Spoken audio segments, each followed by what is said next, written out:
Eric, this is, I think, the fifth team you've played twice, but it's kind of weird because you played them first, now you're playing them last. I mean, some of those Missouri and Tennessee games were a couple weeks apart. This one's like 2 months apart. What's it like playing a team 2 months apart, and how different do you think A&M is, and how different are you guys? Yeah, I think both teams are different for sure, Bob, than the first time we played each other. But, I talked about the, adjustments and stuff that you want to try to make. And, in all four games that we've played thus far, we've played much better in game two than we did game one. I think we're 3-1 in those games. And you look at the LSU, the Tennessee, the Missouri, and even the Mississippi State game that we lost on a last-second, tip-in. I think anytime you play a series, you hope to try to improve, and we've certainly watched the film numerous times from the last A&M game. I do think they're more confident. I think Coach Williams has done an incredible job this year, but their confidence level is much different than when we played them earlier in the year, but I also think that we're a confident team as well. Now you're playing a game on their floor instead of your home floor, so that certainly changes the complexion of the game as well. I guess last night with the foul trouble where LSU's the one in foul trouble, was it rebounding? Has that made the difference as far as how the fouls turned around for y'all? Yeah, I think a lot of times, Nate, whoever's the most physical team, is the team that, the whistles, for whatever reason, we were physical, defending, we were physical, rebounding, but I think that helps you when you're moving, one step ahead of somebody else at times. And,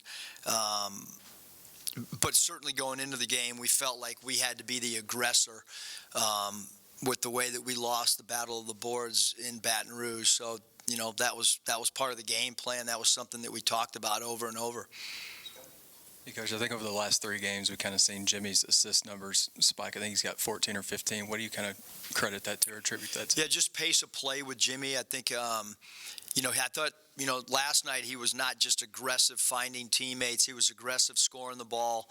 I just thought he had an aggressive mindset, the way he attacked the defensive backboards, so on and so forth. So, his advanced passes were as good as it's been all year, but I think if we had a stopwatch and we kind of took from the moment he got the ball until he got it across half court, last game was the quickest that we've had all year with him advancing the ball either off the bounce, off the dribble, or off the kick-ahead pass.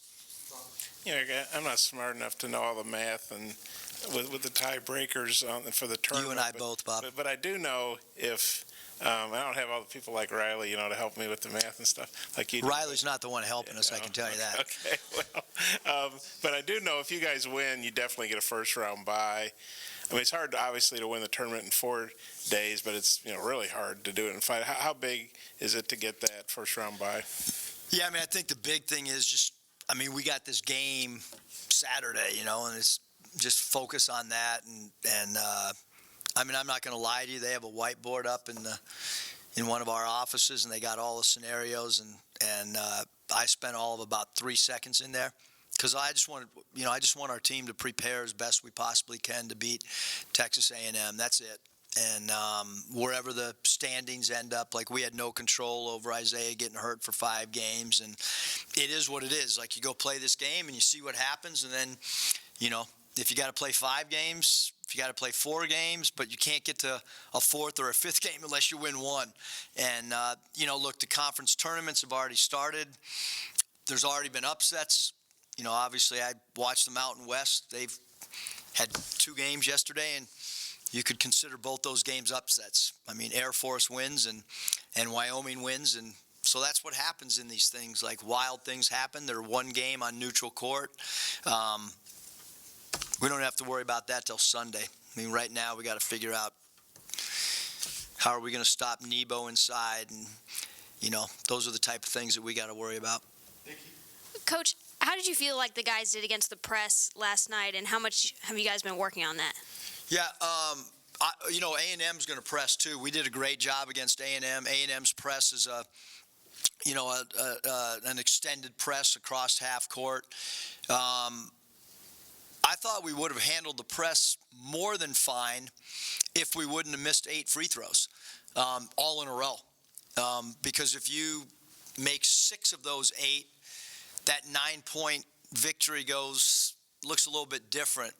I didn't think, we had one really sloppy turnover, Nikki, that was brutal to watch.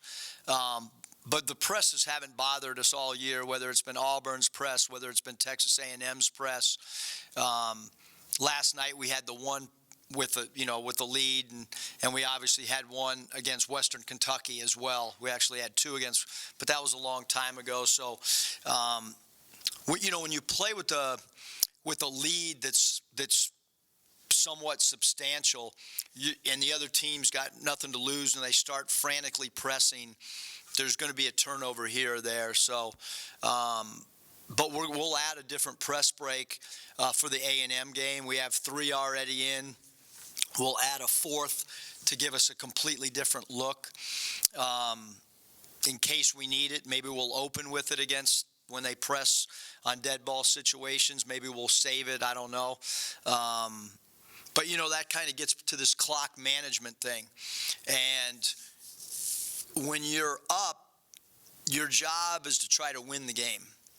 And we gave our guys freedom right around that 9-minute mark where we didn't slow it down. At Nevada, we killed the clock at about the 12-minute mark. We gave them freedom, and we missed 2 straight layups, and then we had the foul shot debacle. So at that point, then you really got to control the game. And so you start playing the percentages, and where did that philosophy or thought process come from?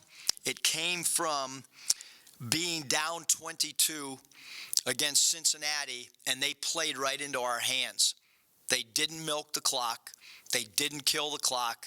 We're down 22 with 10 minutes to go to get a berth into the Sweet 16, and we come back and win because they kept playing. They kept trying to do what they had been doing that got them success, which is running the ball. And we got some stops and came back and win that game. And then the year before that against New Mexico, down 25 points with 11 minutes to go. So we were on this other side where teams kept playing instead of having great shot clock management. And against New Mexico, quite frankly, if they would have dribbled the ball until the shot clock was about to expire and threw it out of bounds and never taken a shot attempt, they would have beaten us by 10. But they kept playing and had poor management of end-of-game clock stuff, and so that's where our philosophy kind of comes of you got to control the game and figure out a way to win. We haven't lost many games when we've had a comfortable lead. As far as Nebo and Flag and really any other individuals that you see, what kind of problems they... Yeah, Flag shooting the ball well, Nate. Probably shooting it better than he has in his entire career over this stretch. We all know that Coach Williams is going to throw the ball into Nebo. I mean, it's going inside 32. We know it. Everybody in the league knows it, but he's a hard cover in there. And then Miller, number 5, does a great job of rebounding the ball. He's a good complement to Nebo. Gordon has improved as the season's gone along. Kind of came in as maybe a combo guard that they've played him extensively at that point guard position, and he's a scoring point guard who can make threes. He made 3 of them last night against Auburn. Mitchell does a good job, number 11, scoring the ball. Chandler, 0, can score the ball. But, Nebo and Flag are 2 centerpieces, and they both got good experience, too. It's not like they're younger players, those 2 guys. They have experience, and both those guys are really good basketball players. Well, Eric, did you get a chance to watch the Auburn A&M game yet? And if so, what did A&M do to win that game? Just how impressive, because Auburn had been 17-0 at home. Nobody had beaten them, and A&M was the only team to do it. Yeah, I mean, the thing, being new to the league, the thing that's just amazing is every single night in this league. The night before, it was Vandy at Bama. Every single night, anybody can beat anybody, but for A&M to go into Auburn and knowing, with Auburn's size of their arena, with where their students set, that's a really difficult place to play. But you look at, Auburn, you take their last 7 games, you take LSU's last 7 games, like anything can happen in this league. Like those are 2 teams that have played great. And right now, those records of late, anything can happen. And getting back to the big lead thing, you saw the lead that Kentucky had, and all of a sudden, Tennessee on the road, so there's just wild things that happen. Now that Desi's kind of consistently knocking down the 3 ball, has that kind of been the difference for him, opening things up? Yeah, he loves coming off the bench. When I first took him out of the starting lineup, he wanted to get it back in the starting lineup immediately. Now he's kind of in a groove and likes where he's at. But yeah, he's been knocking down threes and coming off the bench and playing with great confidence. And sometimes when a guy, because we bring him in, we could go jump ball and I could send him down there right then too, so he could check in 5 seconds into as soon as the dead ball happens, because that's basically what we do. But he's playing with great confidence for sure. How pivotal is it to get Henderson to take his game on the road that he's played here the last couple of games? Yeah, what Ethan's done at home for 2 games has been, really, really, he's done a great job defensively. I thought he's done a great job hanging around the dunker spot. Guys are looking for him because obviously the defense is focused on Mason and focused on Isaiah. And then the next guy they kind of got to worry about is kind of Jimmy, because he's roaming around and gets to his sweet spot. And then you got to worry about Desi from 3. And so all of a sudden now, Ethan's a guy that if he can ghost people and get behind the defense and play little cat and mouse games to try to get to open spots around the rim, he's going to become more effective as a scorer, which he was last night. He drew 9 free throws attempted, which is a large number for a player that we never call a play for, to go to the foul line 9 times, and that's because of his activity. Now we just need him to convert a higher rate from the foul line. Yeah, Coach, I'm curious what it's been like for you, just kind of getting to know Adrio kind of behind the scenes from that standpoint since you've been here. Yeah, Adrio's, he's kind of the personality of the team behind closed doors, and probably not just behind closed doors, probably, when he's walking around campus, and he's got a personality that kind of lightens up a room, and every team needs that. Like every team needs an energizer personality that even when you lose 2 or 3 in a row, comes in with the smile on his face. And so from a personality standpoint, and then obviously we've talked about how he's improved as a 3-point shooter, and I just looked over his last 10 games. We just want him to try to play with a little more consistency. He played really good in some games out of his last 10 game segment, and then he's last night didn't play much, and his last 3 games we got to get him back playing at a little bit higher level than the last 3 games. Eric, with having the senior honor after the game, was that something you did in Nevada, or where'd you guys come up with that? Yeah, we didn't do it at Nevada. All 4 years we did it before. But I think as we talked about it as a group, with a 6 o'clock start, I know, like, even for me, I came out at 3 minutes before tip. And, it was probably less people than had been there all year at that juncture, because it's a work night. It's 6 o'clock, and then you look up after the first time out, and we have an incredible crowd. And it doesn't matter if you're playing here or Nevada or at UCLA or whatever, there's probably not going to be a good crowd early on. So if you move the senior celebration up 15 minutes before 6 o'clock, and now you're doing it the 5:40 mark or whatever, who's going to be there? And so you feel like you want those guys to feel good about it. And then I also know that, obviously Coach Neighbors did it, a few days before we did, and they did it after. And so it kind of all made sense to kind of partner up with what they had done as well.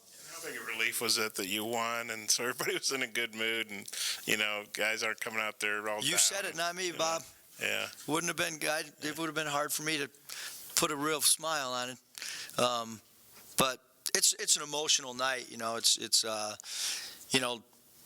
mean, you hug a guy and it's kind of his last time on that floor. It's even though like Adriel, I mean, he's been here 4 years. I've only been here 9 months or whatever it is, but you still feel a really deep connection and you hope to be a part. Obviously, we're a part of those guys' lives now, but you hope that, 10, 15 years from now, you're still in contact and still an integral part of guys' lives like Jimmy and Adriel and all of them, really. Can I ask one more? I know it's an Aggie thing, but A&M is 5-4 in the SEC on the road, and they're 4-4 at home. So at least right now they got a better road record than they do a home record. I mean, how do you feel about that? And maybe that's a good sign you're playing them there because they've been better on the road a little bit better. I think the way we've played on the road the last couple games has not been good. I thought we were really confident on the road early, the Indiana game, the Georgia Tech game, Alabama. I mean, we've won some really, really, really big road games. We just got to get back to that feeling, where we got to have that same identity we had last night from a toughness standpoint to win on the road. No more, Bob.